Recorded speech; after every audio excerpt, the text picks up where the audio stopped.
কোথায় কোথায় এসেছো? আমি লালনগর ফটো দেখি। বাবা ভেরি গুড।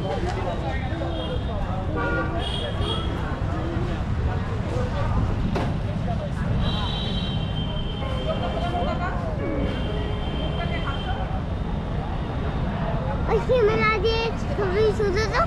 কোথায় এসেছো? নমস্কার। বেনারস ভ্রমণের দ্বিতীয় দিন সকাল সকাল আমরা পৌঁছে গিয়েছিলাম রামনগর ফোর্ট। এই ফোর্টের মূল ফটকে সারাইয়ের কাজকর্ম চলছে।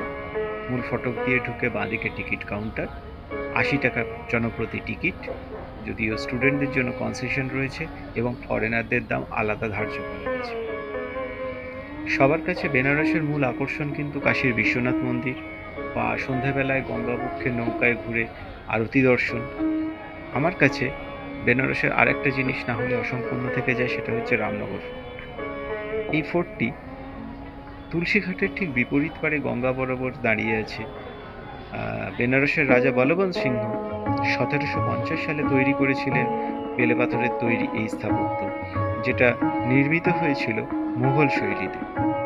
বর্তমান রাজা এবং দুর্গের বাসিন্দা হলেন অনন্ত নারায়ণ সিংহ, যিনি বেনারসের মহারাজা নামে পরিচিত হলেও এই উপাধিটি 1971 সাল থেকে বিলুপ্ত হয়েছে।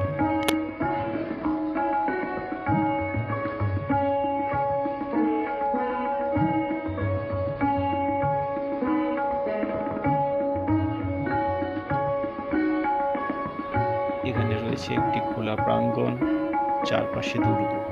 দুর্গের মধ্যে রয়েছে একটা মিউজিয়াম, যেখানে ক্যামেরা কিন্তু অ্যালাউ নয়, তাই ফটোগ্রাফি বা ভিডিও সেখানে করা যায়নি। রয়েছে খোদাই করা বারান্দা, অসম্ভব সুন্দর কারুকার্য। এছাড়া দুর্গের মধ্যে রয়েছে বেদব্যাস মন্দির, দক্ষিণমুখী একটা হনুমান মন্দির।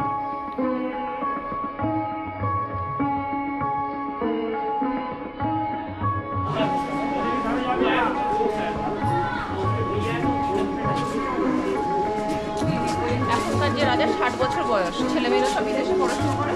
আচ্ছা। হুম হুম।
বাবা এটা কি? Very good. আর আরেকটা কামান কোথায় দেখাও? ওই যে। আর